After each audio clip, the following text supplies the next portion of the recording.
Good morning, good afternoon and good evening. स्वागत है आप सभी का बायो पॉइंट की फिर से आज इस क्लास में, जिसमें आज हम बात करेंगे सेंट्रियोल की, सेंट्रियोल के स्ट्रक्चर की, सेंट्रियोल के फंक्शन की और सेंट्रोसोम्स क्या होते हैं इसके बारे में पूरी डिटेल जानेंगे। सो आइए टॉपिक को स्टार्ट करते हैं।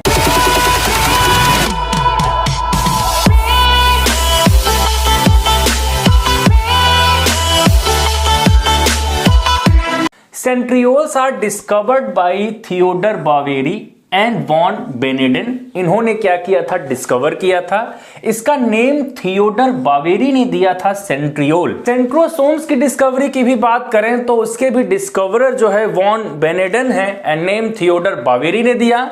Centrioles are small cylindrical cell organelle seen near the nucleus. कहां पे प्रेजेंट होते हैं? न्यूक्लियस के पास। Present in cytoplasm of eukaryotic cell. It means eukaryotic cell में न्यूक्लियस के पास प्रेजेंट होता है ये सेल ऑर्गेनेल।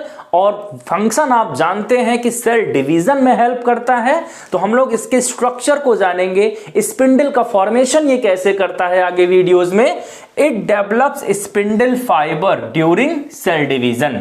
सेल डिवीजन के समय ये स्पिंडल फाइबर का डेवलपमेंट करता है, जिसके द्वारा सेल को क्या किया जाता है? डिवाइड किया जाता है। लोकेशन की बात करें तो it is found in all animal cell and motile plant cell. Motile plant cell का मतलब जिनके गैमेट्स को मूव करना होता है, जैसे जू स्पोर्स हो गए एल्गीज के, एंड स्पर्म ऑफ फर्न्स की बात करें तो वहां पे सेंट्रियोल्स प्रेजेंट होते हैं।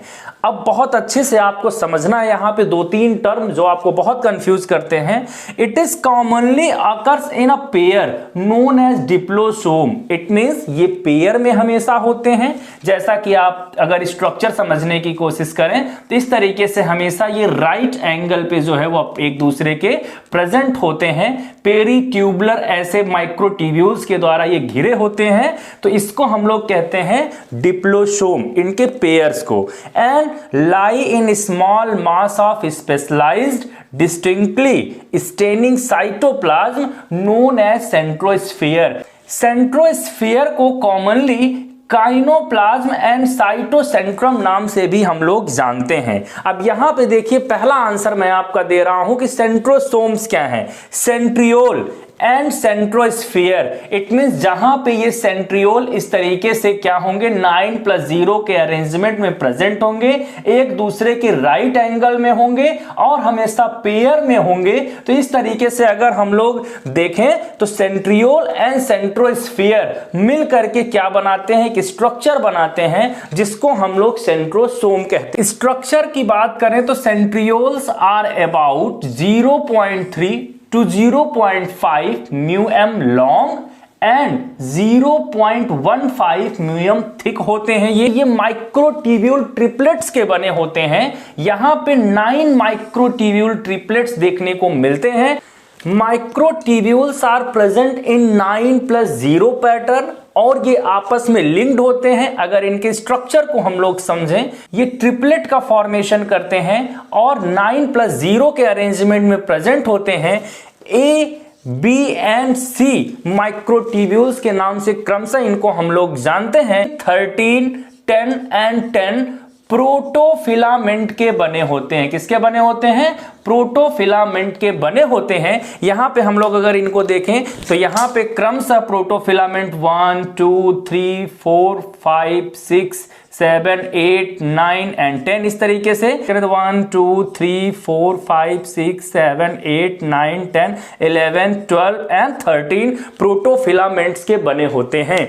And these protofilament are made up of alpha and beta tubulin protein. It means अगर आपसे पूछा जाए कि ये जो सेंट्रियोल हैं वो किस प्रोटीन्स के बने होते हैं तो आप बताएंगे ये माइक्रोट्यूब्यूल्स के बने होते हैं, ट्रिपलेट के। लेकिन ये alpha and beta tubulin protein इन प्रोटोफिलामेंट्स को बनाता है जो कि 9+0 पैटर्न में होते हैं। इसके स्ट्रक्चर को अगर हम लोग यहाँ पे ड्रॉ करें तो सबसे पहले आपको एक सर्कल ड्रॉ करना है। आपको पता है कि पैटर्न क्या है? 9+0, तो 9, 1, 2 एंड 9 ट्रिपलेट्स आपको बनाने हैं तो 1 A B C 3 होते हैं, तो A B एंड C, यहां पे भी A B and C, A B and C। इस तरीके से 9 ट्रिपलेट्स यहां बन करके तैयार हो गए। आपको भी इस तरीके से ड्रॉ करना, स्ट्रक्चर भी आप समझते चलिए। इन ट्रिपलेट्स को अगर हम लोग देखें तो ये A B एंड C, यहां पे आपको समझना है ये भी A B एंड C, इस तरीके से सब में A B C। यहां पे एक ट्रिपलेट का A दूसरे ट्रिपलेट के C से लिंक करेगा, तो आप इसको लिंक कर दीजिए A को C से। याद रखें आप, कॉर्ट व्हील के जैसा स्ट्रक्चर बनेगा, जस्ट लाइक कॉर्ट व्हील ये स्ट्रक्चर जो है वो शो करते हैं। ये देखिए इस तरीके से 40 डिग्री के एंगल पे ये एक दूसरे से, सेंटर में यहां पे देखें, चूंकि माइक्रोट्यूब्यूल ट्रिपलेट्स तो होते नहीं, सेंटर को हम लोग हब कहते हैं, it means it is a hub. And ये क्या हो गया, तो ए सी लिंकर, इट मींस इसने क्या किया है, ए एंड सी ट्रिपलेट्स को जोड़ा है। At the base of each triplets have a x bodies, it means thick, यहां पे जो है एक स्ट्रेट स्ट्रक्चर नजर आते हैं जिसको हम लोग एक्स बॉडीज कहते हैं। तो यहां पे ईच ट्रिपलेट्स के बेस पे एक्स बॉडीज होंगे, इनको हम लोग कहते हैं एक्स बॉडीज।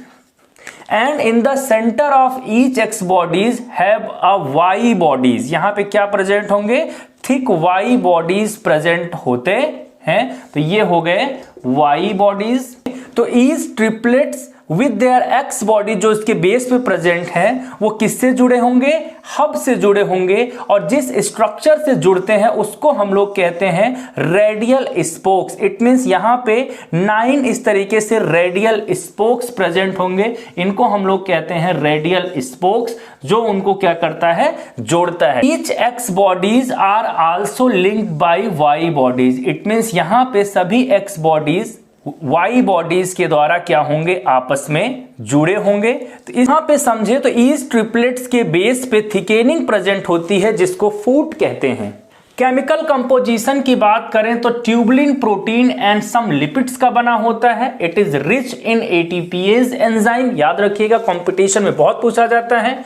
ओरिजिन की बात करें तो ये अल्फा एंड बीटा डाइमर जो कि ट्यूबुलिन प्रोटीन का होता है उससे इसकी ओरिजिन होती है। एंड जैसा कि आप जानते हैं सेल साइकिल को G1 S एंड G2 में डिवाइड किया गया है। तो यहां S में अगर हम लोग बात करें, जैसा कि अभी हमने आपको बताया कि ये कैसे प्रेजेंट होते हैं, 90 डिग्री के एंगल पे प्रेजेंट होते हैं, तो ये S फेज में स्प्लिट हो जाते हैं। इट मींस अपने को स्प्लिट होकर के ये पोल्स पे पहुंचने की कोशिश करते हैं, क्योंकि सेल डिवीजन में ये क्या करेंगे, क्रोमोसोम्स को क्या करते हैं, ये स्पिंडल फाइबर का डेवलपमेंट करके उसको पोल्स पे खींचने का प्रयास करते हैं। तो इस तरीके से ये क्या होते हैं, एस फेज के समय ये स्प्लिटिंग हो जाती है इनकी, ये स्प्लिट हो जाते हैं। फॉर्मेशन कैसे होता है यहां पे समझे तो each centriole have 9 amorphous sphere like structure. Amorphous का मतलब जिनका कोई शेप नहीं है लेकिन वो स्फीयर लाइक प्रेजेंट होते हैं। इस तरीके से वो क्या करते हैं,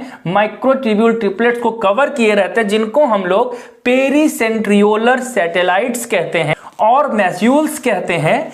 दीज मैज्यूल्स या पेरीसेंट्रियोलर जो सैटेलाइट्स हैं help in the assembling of new centriole in the G2 phase of cell cycle, क्योंकि ये सेल डिवीजन में हेल्प करते हैं, स्पिंडल फाइबर का डेवलपमेंट करते हैं। तो इसके लिए इनका जो है असेंबलिंग कहां पे होती है, G2 फेज में। किसके द्वारा होता है, तो यहां पे हम लोग बात करें तो पेरीसेंट्रियोलर सैटेलाइट्स ये काम करते हैं। सेंट्रियोल के फंक्शन को अगर हम लोग समझें तो यहां पे सबसे पहले अगर हम लोग देखें तो इस तरीके से सेल में क्या होते हैं, ये डिवाइड हो जाते हैं और ईच पोल्स पे अरेंज्ड हो जाते हैं। और यहां पे जो क्रोमोसोम्स होते हैं, जैसा आप देख पा रहे हैं, क्रोमोसोम्स को डिवाइड करने में ये हेल्प करते हैं सेल डिवीजन में by spindle fibre and astral rays formation. ये स्पिंडल फाइबर का फॉर्मेशन करते हैं, एस्ट्रल रेज का फॉर्मेशन करते हैं, इसलिए इनको माइक्रोट्यूब्यूल ऑर्गेनाइजिंग सेंटर्स भी कहते हैं,